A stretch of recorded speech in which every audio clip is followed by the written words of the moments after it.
Para celebrar el alumbramiento del príncipe Felipe, el rey Carlos V organizó grandes festejos y celebraciones.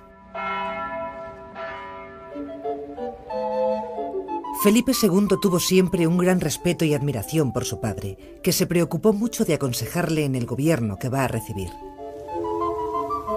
De los muchos escritos que se guardan con estos consejos, el más valioso es el de no comprometerse con ningún grupo de nobles. Escoged buenas personas, desapasionadas para los cargos, y en lo demás, no os pongáis en sus manos solas, ni ahora ni en ningún tiempo. Antes tratad los negocios con muchos, y no os atengáis y obliguéis a uno solo, porque, aunque es más descansado, no os conviene.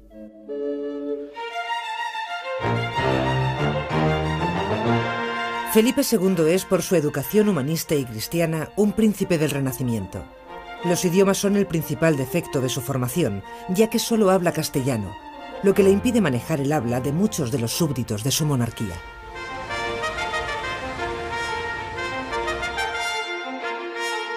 Desde los 16 años tiene experiencia en el gobierno, ya que es regente durante los múltiples viajes de su padre y más tarde es nombrado rey de Nápoles y duque de Milán.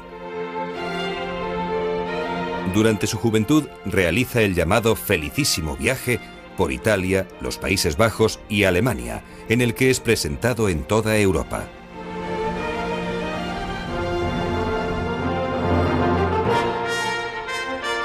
Su presencia despierta un gran interés y curiosidad allá donde va, puesto que se va a convertir en la persona más poderosa del planeta.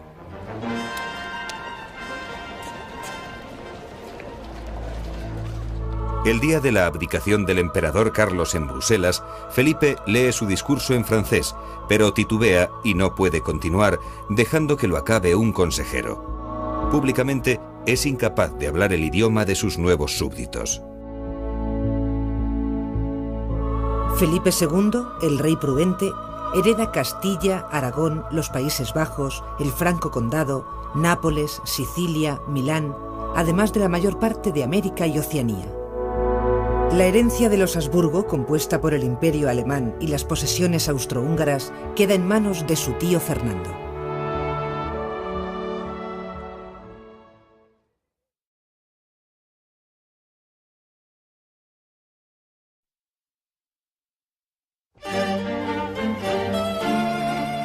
Felipe II transforma la monarquía española en el sistema de gobierno más sofisticado del siglo XVI. Construye una impresionante maquinaria administrativa para regir sus territorios y recaudar dinero para las guerras. Iniciativa suya son las relaciones topográficas, encuestas, descripciones y cartografía de los pueblos de España que sirven para un conocimiento exacto de los recursos de Castilla. En 1559, Felipe toma una de las decisiones más importantes de su vida, la de regresar a España. No volverá a salir de la península. Inaugura con esta actitud una forma de gobernar que se mantiene durante más de un siglo y medio. Los súbditos que estén fuera de la península nunca conocerán a su rey. Castilla se convierte en la cabeza de la monarquía, por lo que los territorios italianos y Flandes se alejan de la figura del rey. España, siendo una gran potencia mundial, no dispone de un lugar donde desplegar todo el esplendor de su realeza.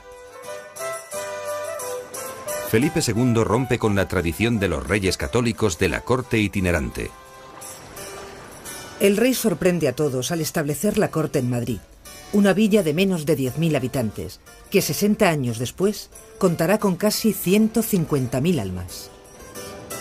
Madrid se convierte en un lugar estratégico en el centro de la península, en la que se establecen la corte y los consejos.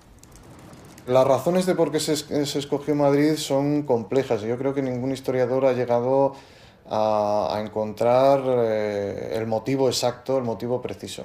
Se puede pensar que Madrid primero está en el centro de la península ibérica.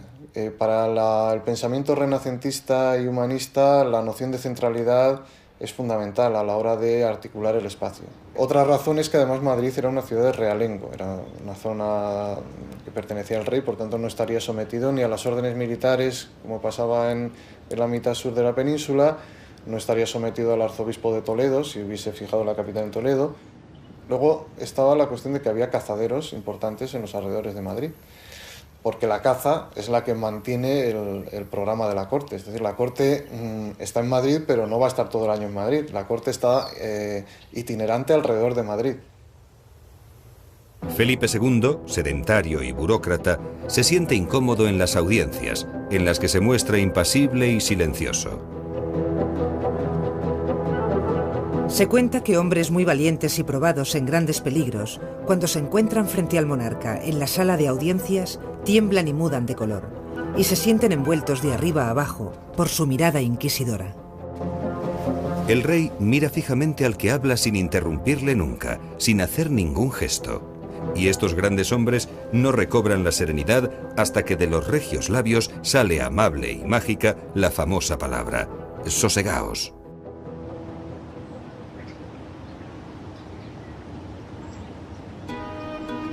Es un hombre culto, muy aficionado a la lectura, a las ciencias, la arquitectura, las artes y la jardinería, tema en el que es un auténtico experto.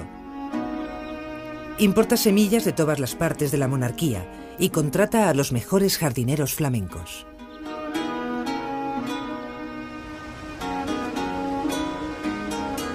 Felipe II va a ser el rey jardinero por excelencia. Hereda de su padre, Carlos V, un vasto imperio donde existen ya jardines que él va a cuidar, va a observar y va a copiar en algunos lugares de su reino. Los jardines renacentistas demuestran un gran respeto por la naturaleza como fuente de riqueza. Son concebidos por Felipe II como un paraíso, una fantasía donde el rey da forma a su imagen idealizada del mundo. El rey canaliza las influencias europeas y de la cultura hispano-árabe y crea el modelo de jardín español, caracterizado por un cuidado extremo tanto de las plantas autóctonas como de las llegadas de América. Estos jardines se transforman en espacios para la expansión y el entretenimiento, llenándose de dromedarios, avestruces, pavos reales y otros animales. También en ellos se experimenta con plantas medicinales y con las especies del Nuevo Mundo, como la patata, el tabaco o el tomate, durante mucho tiempo utilizadas simplemente como ornamentación. Frente al jardín medieval, que era cerrado y miraba hacia adentro, el renacentista se abre al mundo exterior creando las composiciones axiales que evolucionarán hacia el gran jardín barroco.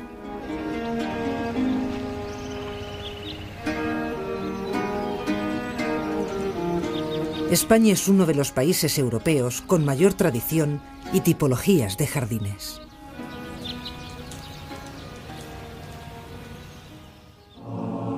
El rey tiene un gran sentido de la responsabilidad y siempre actúa consciente de la relevancia de sus decisiones. Agora me dan otro pliego vuestro. No tengo tiempo ni cabeza para verle, y así no le abro hasta mañana, y son dadas las 10 y no he cenado. Y quédame la mesa llena de papeles para mañana, pues ya no puedo más agora. En su madurez trabaja intensamente en su despacho. Empieza la jornada a las 8 de la mañana y termina bien entrada la noche. Se permite pocas alegrías y no asiste a fiestas ni saraos. Detesta la adulación y es exigente con el ceremonial porque expresa la grandeza de la monarquía. En la intimidad prefiere la sencillez, viste de negro y prohíbe que se utilice delante de él el título de majestad.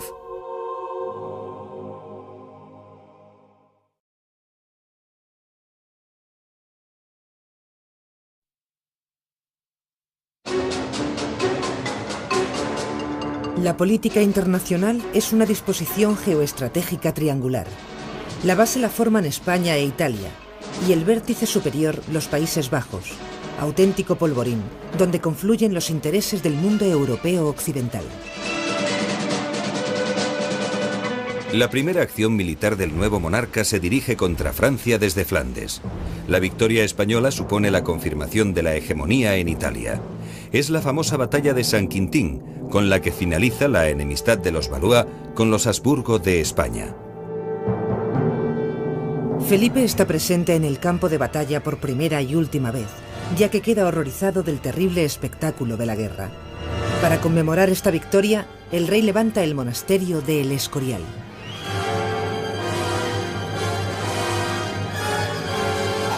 El siguiente hito militar es la batalla de Lepanto.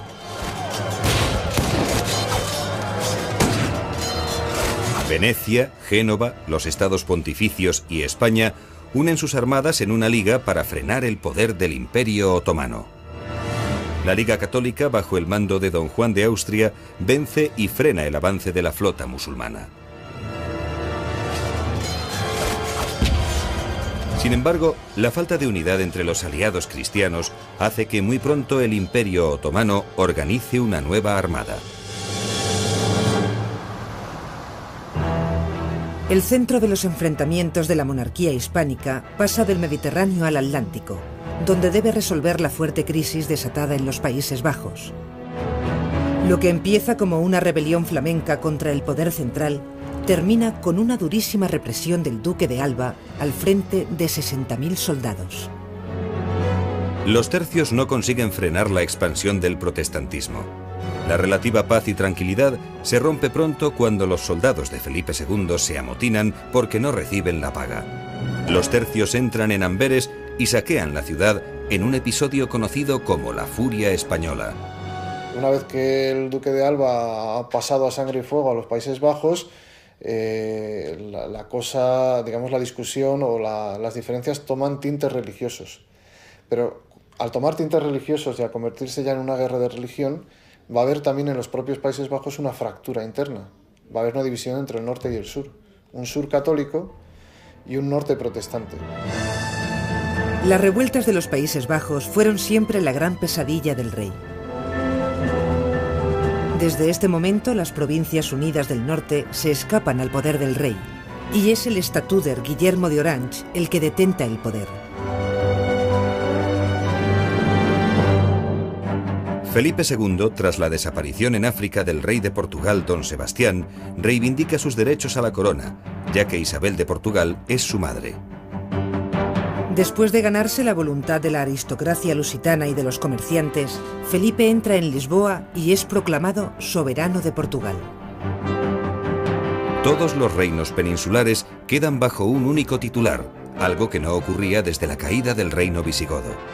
El rey manda acuñar una moneda de bronce con la inscripción Non sufficit orbis, esto es, el mundo no basta, ya que con Portugal se anexionan también sus dominios coloniales en Asia y América. Es este un momento de optimismo militar. El monarca planea la empresa más arriesgada de su reinado, la invasión de Inglaterra. Las relaciones con los ingleses son malas por la creciente rivalidad comercial en América, los continuos ataques de los corsarios a los galeones españoles, la ayuda inglesa prestada a los rebeldes de los Países Bajos y la opción de la reina Isabel por la confesión anglicana. Por todo ello, una formidable escuadra española parte de Lisboa con la intención de cruzar el Canal de la Mancha, reunirse con los tercios de Flandes e iniciar la invasión de Inglaterra. Pero la superioridad técnica de la armada inglesa y un cúmulo de desaciertos y tempestades obligan a la Invencible a regresar bordeando las islas, donde gran parte de la flota se va a pique. Envié mis barcos contra los hombres, no contra las tempestades. A raíz de estos acontecimientos, aparece una medalla conmemorativa con la inscripción latina «Dios sopló y fueron dispersados». Todo este periodo es de bastante confusión. La sensación que se tiene cuando uno lee las correspondencias diplomáticas de los embajadores venecianos, pero también de los embajadores florentinos y de algunos nuncios papales, es que hay una gran confusión porque la política exterior antes seguía unas normas. O bien se actuaba defendiendo los intereses dinásticos o bien se actuaba siguiendo unos intereses de carácter religioso. Pero ahora mismo La sensación que se tiene es que lo que dicta la política exterior es la razón de Estado, es decir, lo que conviene en cada momento. Al final del reinado, la monarquía española interviene en las guerras de religión en Francia. Felipe II intenta sin éxito colocar en el trono galo a su hija Isabel Clara Eugenia, con el respaldo de la Liga Católica Francesa.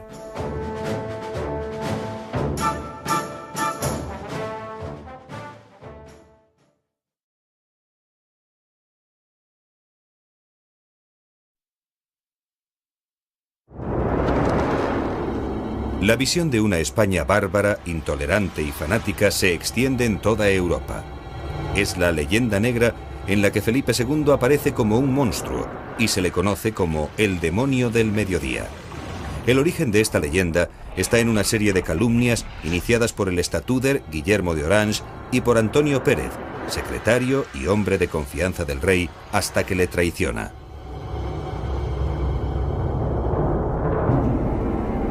Los grandes argumentos de la leyenda son las barbaridades cometidas por los conquistadores en América, la violenta política exterior del rey, la intensa actividad de la Inquisición y la trágica y misteriosa muerte del príncipe Carlos.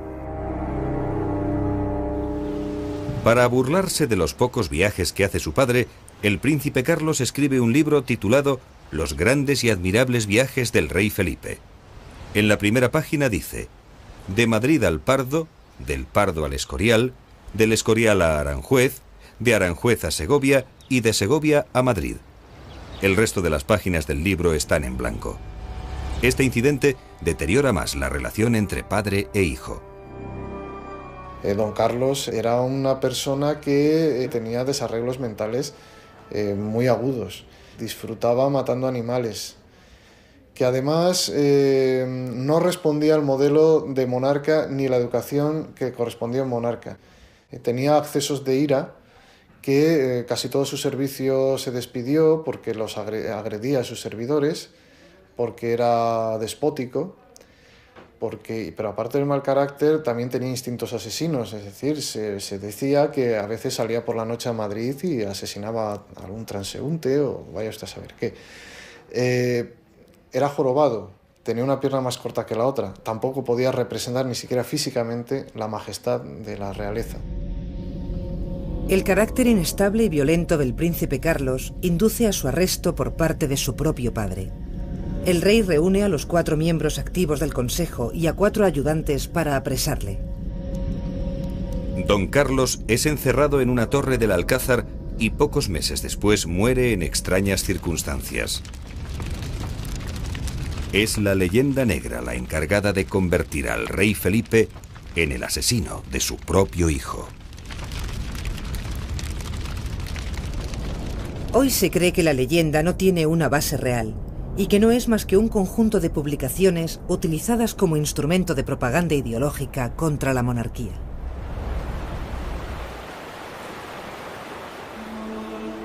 La mística es una de las manifestaciones más elevadas de la espiritualidad humana, ya que es fruto de la comunicación directa de Dios con el hombre. San Juan de la Cruz y Santa Teresa de Jesús son los 2 máximos representantes de esta corriente. Ambos compaginan la vida contemplativa con una intensa actividad social de reforma de la Iglesia. Santa Teresa emprende la reforma de la Orden de los Carmelitas, suscitando disputas entre los reformados descalzos y los no reformados o calzados. La más famosa y perfecta de sus obras es Las Moradas. La santa encarga a su amigo San Juan de la Cruz la fundación de conventos reformados de frailes. Aunque es chico, entiendo es grande en los ojos de Dios. No hay fraile que no diga bien de él. En mi opinión, es una gran pieza. Oh llama de amor viva, que tiernamente hieres de mi alma en el más profundo centro. Pues ya no eres esquiva, acaba ya si quieres. Rompe la tela de este dulce encuentro. La figura del Greco nacido en la isla de Creta y establecido en Toledo representa la corriente mística y ascética en el campo de la pintura. Es un hombre de un gran temperamento místico. Sus figuras alargadas y ascendentes, como la llama de amor viva de San Juan, son reflejo del ansia por lograr un contacto directo con Dios. El entierro del conde de Orgaz o la adoración de los pastores son un buen ejemplo de ello. El Greco es un personaje que se adapta bien a los contenidos, a los deseos de una cierta espiritualidad española o del centro de España, de Toledo y demás, de esa época, pero sus modos personales y sus modos estéticos le acarrean problemas continuamente, no solo con el rey, sino con cabildos, conventos y demás. El caballero de la mano en el pecho nos ha quedado como el prototipo de hidalgo español, austero, espiritual y profundamente serio.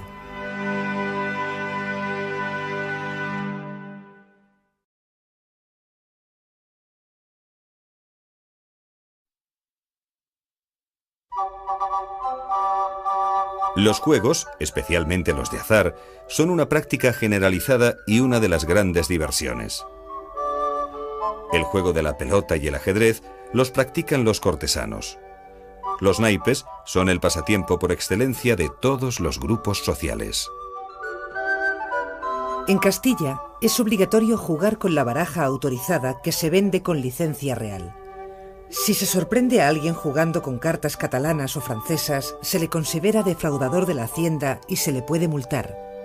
Entre los juegos más famosos están el 7 y llevar, los cientos y la flor. Algunos de ellos están prohibidos, como los dados. Una de las grandes fiestas en las que participa todo el pueblo es el carnaval. Es un momento de gran bullicio y animación. Su duración varía, pero siempre termina el miércoles de ceniza, inicio de la cuaresma, es decir, del ayuno y la mortificación propios de este tiempo. El confesionalismo, por lo menos después del Concilio de Trento, va a intentar modificar la cultura popular. Transformar la cultura popular, que es una cultura espontánea, que es una válvula de escape en el cual el pueblo da rienda suelta a sus temores, a sus miedos, da rienda suelta también a su crítica, a la sátira, a la contestación al poder, pero siempre, como digo, dentro de unos cauces, transformarlo en fiesta religiosa. Es un intento de transformar la cultura popular e impregnarla de religión. Las máscaras y disfraces aparecen en Italia y se difunden rápidamente por toda Europa. Por unos días el pueblo disfrazado puede liberarse de su miseria y ridiculizar a las jerarquías.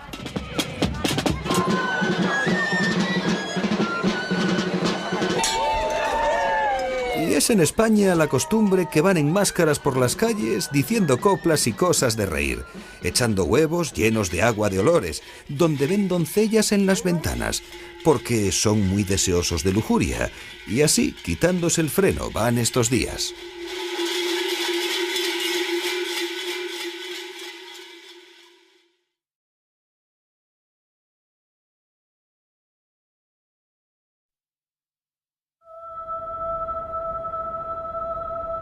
La relación entre la figura de Felipe II y el monasterio del Escorial es esencial.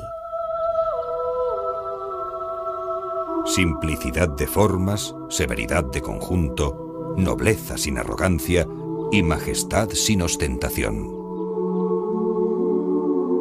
Se proyecta como panteón real, palacio, monasterio, colegio, biblioteca y templo conmemorativo por la victoria en la batalla de San Quintín.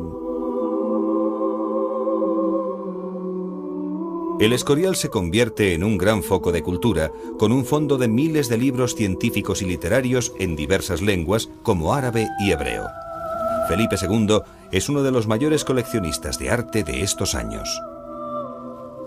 En realidad, el Escorial es todo como una emulación y una pretensión de superar el Vaticano, el mundo de Roma, el mundo de los papas, ¿no? Ya crear por Felipe II su reducto religioso y político particular. Y eso es lo que le da esa gran peculiaridad. Durante el breve periodo que dura su construcción, menos de 25 años, los principales artistas y artesanos dejan su huella en él. Juan de Herrera, arquitecto de El Escorial, Es el máximo representante del Renacimiento en España. Es el creador del estilo herreriano, que supone la disolución de la ornamentación figurativa y la culminación expresiva de los volúmenes arquitectónicos propia del clasicismo. Para Juan de Herrera, la figura cúbica es el lugar donde se pueden desarrollar todas las operaciones geométricas, todas las operaciones matemáticas, todas las leyes del universo. Es una figura mágica, realmente, que compendia un poco la idea del universo. Este estilo domina la arquitectura española durante casi un siglo. Para su levantamiento, se vuelve a utilizar el clásico y olvidado procedimiento de prelabrado en cantera. Una vez extraído el bloque en bruto de la cantera, se procede a desbrozarlo y a segmentarlo en bloques más pequeños. Con el pico y la alcodadera se marca la línea por donde se quiere dividir el bloque. Sobre ella se realiza un número determinado de perforaciones no muy profundas, que albergarán unas cuñas metálicas.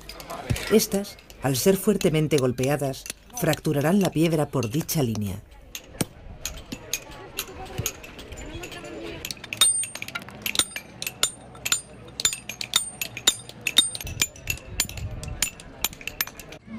Ayudados de la escuadra y el trazador, se talla la roca dejando sus lados en ángulo recto, de manera que quede un bloque cuadrado.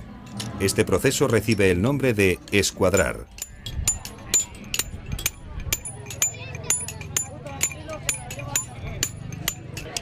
Luego, con la regla y los instrumentos cortantes, se hace un escalón en cada una de las aristas.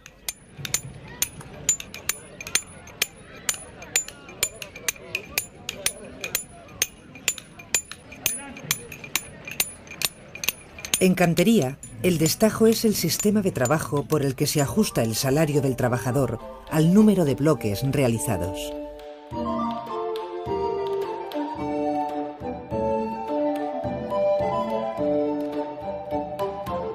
En Madrid y sus alrededores existen numerosas casas y sitios reales.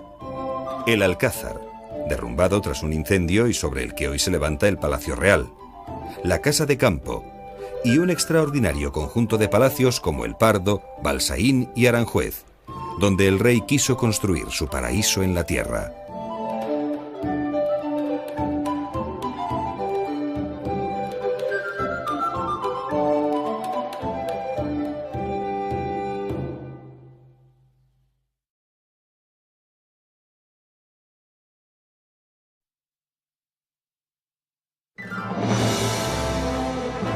Durante el reinado de Felipe II, la monarquía española alcanza la hegemonía en Europa y se engrandece con los dominios africanos y asiáticos de la Corona de Portugal. El rey, débil y enfermo de gota, se encierra en el monasterio de El Escorial para pasar sus últimos años en paz y descanso. Pero es consciente de que su reinado tiene el pozo amargo del fracaso en Flandes y la quiebra de la hacienda.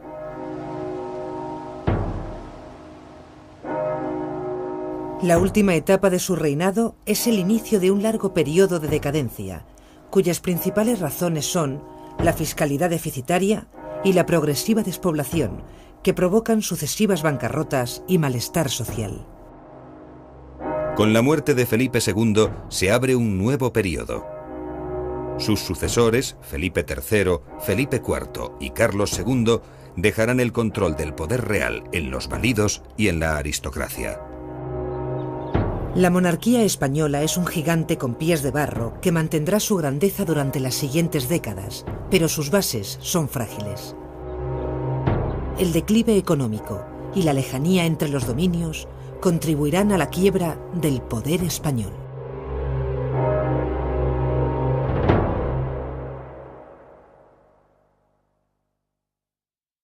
Contará con casi 150.000 almas.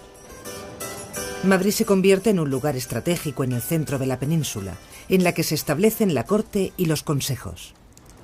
Las razones de por qué se escogió Madrid son complejas. Yo creo que ningún historiador ha llegado a encontrar el motivo exacto, el motivo preciso. Se puede pensar que Madrid primero, está en el centro de la península ibérica. Para el pensamiento renacentista y humanista, la noción de centralidad es fundamental a la hora de articular el espacio. Otra razón es que además Madrid era una ciudad de realengo, era una zona que pertenecía al rey, por tanto no estaría sometido ni a las órdenes militares, como pasaba en la mitad sur de la península, no estaría sometido al arzobispo de Toledo, si hubiese fijado la capital en Toledo. Luego estaba la cuestión de que había cazaderos importantes en los alrededores de Madrid, porque la caza es la que mantiene el programa de la corte. Es decir, la corte está en Madrid, pero no va a estar todo el año en Madrid. La corte está itinerante alrededor de Madrid. Felipe II, sedentario y burócrata, se siente incómodo en las audiencias, en las que se muestra impasible y silencioso. Se cuenta que hombres muy valientes y probados en grandes peligros, cuando se encuentran frente al monarca en la sala de audiencias, tiemblan y mudan de color, y se sienten envueltos de arriba a abajo por su mirada inquisidora. El rey mira fijamente al que habla sin interrumpirle nunca, sin hacer ningún gesto. Y estos grandes hombres no recobran la serenidad hasta que de los regios labios sale amable y mágica la famosa palabra: sosegaos.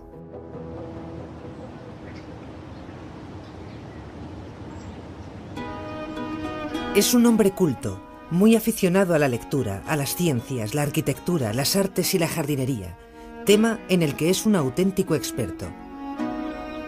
Importa semillas de todas las partes de la monarquía y contrata a los mejores jardineros flamencos.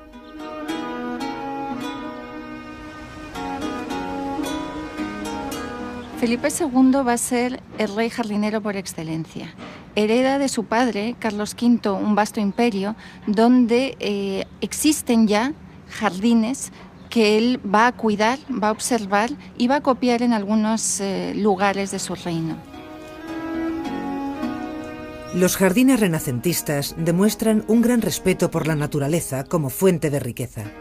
Son concebidos por Felipe II como un paraíso, una fantasía donde el rey da forma a su imagen idealizada del mundo. El rey canaliza las influencias europeas y de la cultura hispano-árabe y crea el modelo de jardín español, caracterizado por un cuidado extremo tanto de las plantas autóctonas como... Es la leyenda negra la encargada de convertir al rey Felipe en el asesino de su propio hijo. Hoy se cree que la leyenda no tiene una base real y que no es más que un conjunto de publicaciones utilizadas como instrumento de propaganda ideológica contra la monarquía.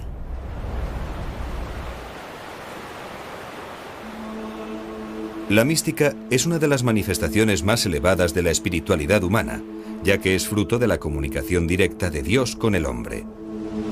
San Juan de la Cruz y Santa Teresa de Jesús son los dos máximos representantes de esta corriente. Ambos compaginan la vida contemplativa con una intensa actividad social de reforma de la Iglesia.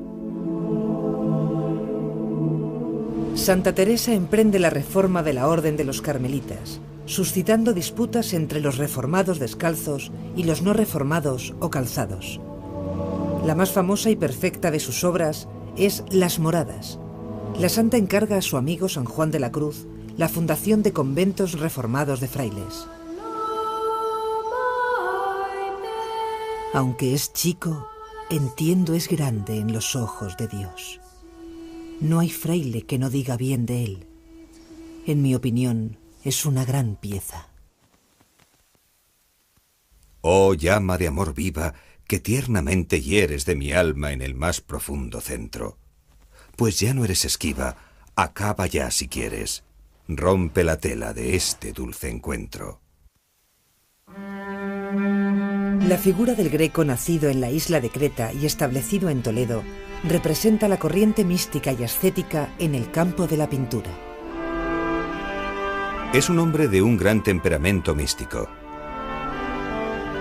Sus figuras alargadas y ascendentes, como la llama de amor viva de San Juan, son reflejo del ansia por lograr un contacto directo con Dios. El entierro del conde de Orgaz o la adoración de los pastores son un buen ejemplo de ello. El Greco es un personaje que se adapta bien a los contenidos, a los deseos de una cierta espiritualidad española o del centro de España, de Toledo y demás, de esa época, pero sus modos personales y sus modos estéticos le acarrean problemas continuamente, no solo con el rey, sino con cabildos, conventos y demás. El caballero de la mano en el pecho nos ha quedado como el prototipo de hidalgo español, austero, espiritual y profundamente serio.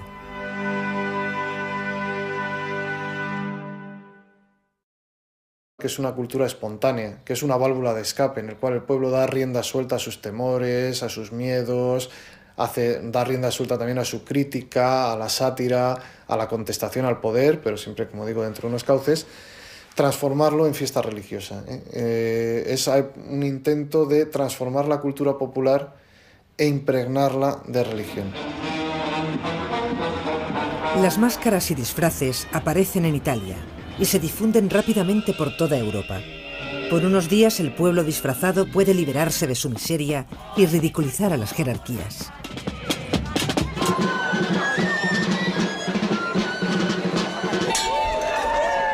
Y es en España la costumbre que van en máscaras por las calles diciendo coplas y cosas de reír, echando huevos llenos de agua de olores, donde ven doncellas en las ventanas, porque son muy deseosos de lujuria, y así, quitándose el freno, van estos días.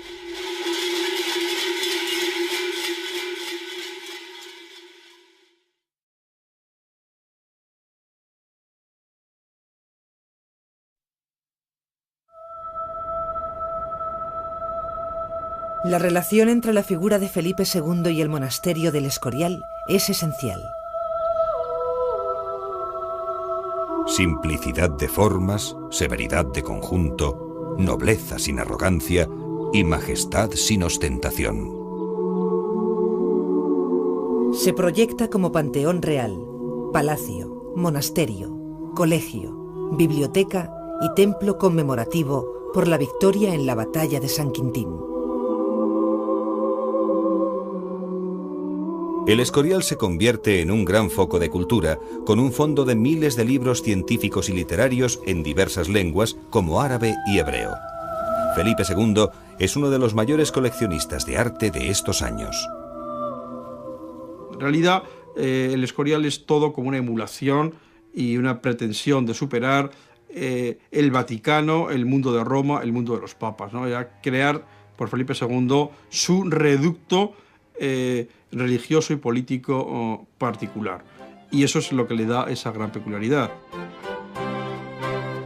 Durante el breve periodo que dura su construcción, menos de 25 años, los principales artistas y artesanos dejan su huella en él. Juan de Herrera, arquitecto de El Escorial, es el máximo representante del Renacimiento en España. Es el creador del estilo herreriano, que supone la disolución de la ornamentación figurativa y la culminación expresiva de los volúmenes arquitectónicos propia del clasicismo. Para Juan de Herrera, la figura cúbica es el lugar donde el poder central termina con una durísima represión del duque de Alba al frente de 60.000 soldados. Los tercios no consiguen frenar la expansión del protestantismo. La relativa paz y tranquilidad se rompe pronto cuando los soldados de Felipe II se amotinan porque no reciben la paga. Los tercios entran en Amberes y saquean la ciudad en un episodio conocido como la Furia Española. Una vez que el duque de Alba ha pasado a sangre y fuego a los Países Bajos, la cosa, digamos, la discusión o las diferencias toman tintes religiosos. Pero al tomar tintes religiosos y al convertirse ya en una guerra de religión, va a haber también en los propios Países Bajos una fractura interna. Va a haber una división entre el norte y el sur. Un sur católico y un norte protestante. Las revueltas de los Países Bajos fueron siempre la gran pesadilla del rey. Desde este momento, las Provincias Unidas del Norte se escapan al poder del rey, y es el estatúder Guillermo de Orange el que detenta el poder. Felipe II, tras la desaparición en África del rey de Portugal, don Sebastián, reivindica sus derechos a la corona, ya que Isabel de Portugal es su madre. Después de ganarse la voluntad de la aristocracia lusitana y de los comerciantes, Felipe entra en Lisboa y es proclamado soberano de Portugal. Todos los reinos peninsulares quedan bajo un único titular, algo que no ocurría desde la caída del reino visigodo. El rey manda acuñar una moneda de bronce con la inscripción Non sufficit orbis, esto es, el mundo no basta, ya que con Portugal se anexionan también sus dominios coloniales en Asia y América. Es este un momento de optimismo militar. El monarca planea la empresa más arriesgada de su reinado, la invasión de Inglaterra. Las relaciones con los ingleses son malas por la creciente rivalidad comercial en América, los continuos ataques de los corsarios a los galeones españoles, la ayuda inglesa prestada a los rebeldes de los Países Bajos y la opción de la reina Isabel por la confesión anglicana. Por todo ello, una formidable escuadra española parte de Lisboa con la intención de cruzar el Canal de la Mancha, reunirse con los tercios de Flandes e iniciar la invasión de Inglaterra. Pero la superioridad técnica de la armada inglesa y un cúmulo de desaciertos y tempestades obligan a la Invencible a regresar bordeando las islas, donde gran parte de la flota se va a pique. Envié mis barcos contra los hombres, no contra las tempestades. A raíz de estos acontecimientos, aparece una medalla conmemorativa con la inscripción latina «Dios sopló y funcionario y burócrata se siente incómodo en las audiencias, en las que se muestra impasible y silencioso». Se cuenta que hombres muy valientes y probados en grandes peligros, cuando se encuentran frente al monarca en la sala de audiencias, tiemblan y mudan de color, y se sienten envueltos de arriba a abajo por su mirada inquisidora. El rey mira fijamente al que habla sin interrumpirle nunca, sin hacer ningún gesto. Y estos grandes hombres no recobran la serenidad hasta que de los regios labios sale amable y mágica la famosa palabra: sosegaos.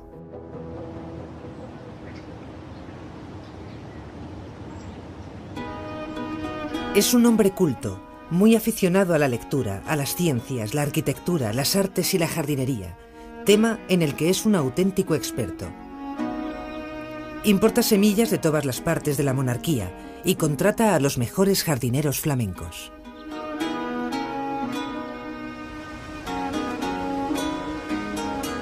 Felipe II va a ser el rey jardinero por excelencia.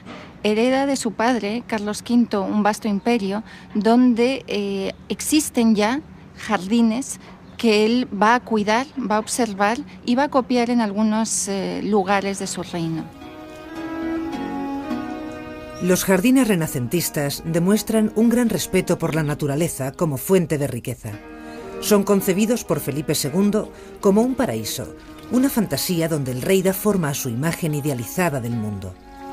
El rey canaliza las influencias europeas y de la cultura hispano-árabe y crea el modelo de jardín español, caracterizado por un cuidado extremo tanto de las plantas autóctonas como de las llegadas de América. Estos jardines se transforman en espacios para la expansión y el entretenimiento, llenándose de dromedarios, avestruces, pavos reales y otros animales. También en ellos se experimenta con plantas medicinales y con las especies del Nuevo Mundo, como la patata, el tabaco o el tomate, durante mucho tiempo utilizadas simplemente como ornamentación.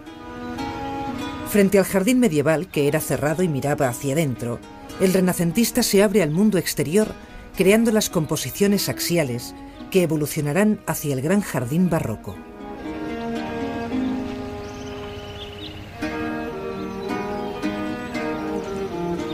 España es uno de los países europeos con mayor tradición y tipologías de jardines.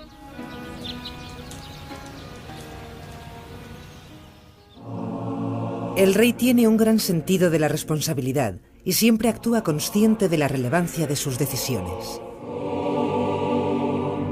Ahora me dan otro plan. La cultura popular e impregnarla de religión. Las máscaras y disfraces aparecen en Italia y se difunden rápidamente por toda Europa. Por unos días el pueblo disfrazado puede liberarse de su miseria y ridiculizar a las jerarquías.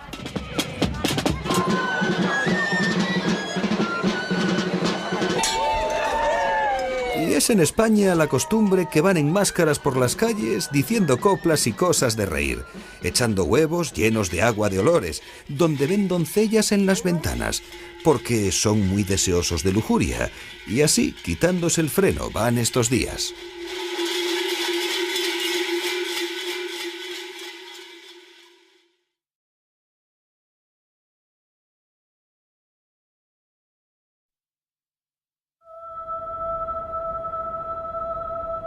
La relación entre la figura de Felipe II y el monasterio del Escorial es esencial. Simplicidad de formas, severidad de conjunto, nobleza sin arrogancia y majestad sin ostentación. Se proyecta como panteón real, palacio, monasterio, colegio, biblioteca y templo conmemorativo por la victoria en la batalla de San Quintín. El Escorial se convierte en un gran foco de cultura, con un fondo de miles de libros científicos y literarios en diversas lenguas, como árabe y hebreo. Felipe II es uno de los mayores coleccionistas de arte de estos años. En realidad, el Escorial es todo como una emulación y una pretensión de superar el Vaticano, el mundo de Roma, el mundo de los papas, ¿no? Era crear por Felipe II su reducto religioso y político particular. Y eso es lo que le da esa gran peculiaridad. Durante el breve periodo que dura su construcción, menos de 25 años, los principales artistas y artesanos dejan su huella en él. Juan de Herrera, arquitecto de El Escorial, es el máximo representante del Renacimiento en España. Es el creador del estilo herreriano, que supone la disolución de la ornamentación figurativa y la culminación expresiva de los volúmenes arquitectónicos propia del clasicismo. Para Juan de Herrera, la figura cúbica es el lugar donde se pueden desarrollar todas las operaciones geométricas, todas las operaciones matemáticas, todas las leyes del universo. Es una figura mágica, realmente, que compendia un poco la idea del universo. Este estilo domina la arquitectura española durante casi un siglo. Y Santa Teresa de Jesús son los dos máximos representantes de esta corriente. Ambos compaginan la vida contemplativa con una intensa actividad social de reforma de la Iglesia. Santa Teresa emprende la reforma de la Orden de los Carmelitas, suscitando disputas entre los reformados descalzos y los no reformados o calzados. La más famosa y perfecta de sus obras es Las Moradas. La santa encarga a su amigo San Juan de la Cruz la fundación de conventos reformados de frailes. Aunque es chico, entiendo es grande en los ojos de Dios. No hay fraile que no diga bien de él. En mi opinión, es una gran pieza. Oh llama de amor viva, que tiernamente hieres de mi alma en el más profundo centro. Pues ya no eres esquiva, acaba ya si quieres. Rompe la tela de este dulce encuentro. La figura del Greco nacido en la isla de Creta y establecido en Toledo representa la corriente mística y ascética en el campo de la pintura. Es un hombre de un gran temperamento místico. Sus figuras alargadas y ascendentes, como la llama de amor viva de San Juan, son reflejo del ansia por lograr un contacto directo con Dios. El entierro del conde de Orgaz o la adoración de los pastores son un buen ejemplo de ello. El Greco es un personaje que se adapta bien a los contenidos, a los deseos de una cierta espiritualidad española o del centro de España, de Toledo y demás, de esa época, pero sus modos personales y sus modos estéticos le acarrean problemas continuamente, no solo con el rey, sino con cabildos, conventos y demás.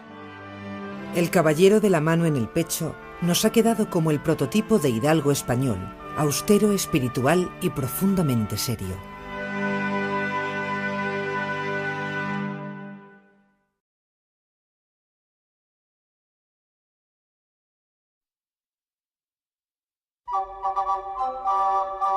Los juegos, especialmente los de azar, son una práctica generalizada y una de las grandes diversiones.